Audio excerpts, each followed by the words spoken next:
In this video, I'll show you how to add a signature in Gmail on your iPhone. This is useful if you want your name, contact details, business information, or a short message to appear automatically at the end of your emails. Let's get started. First, open the Gmail app on your iPhone. Once Gmail is open, tap the menu icon in the top left corner. Now scroll down and tap Settings.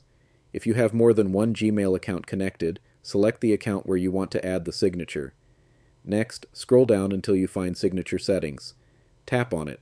Now make sure Mobile Signature is turned on. Once it is enabled, you can type the signature you want to use. For example, you can add your name, job title, website, phone number, or any message you want to include at the end of your emails.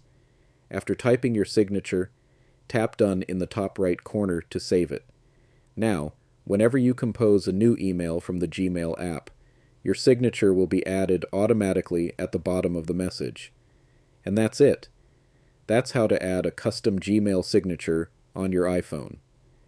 If this video helped you, don't forget to like, subscribe, and leave a comment if you have any questions. Thanks for watching, and I'll see you in the next video.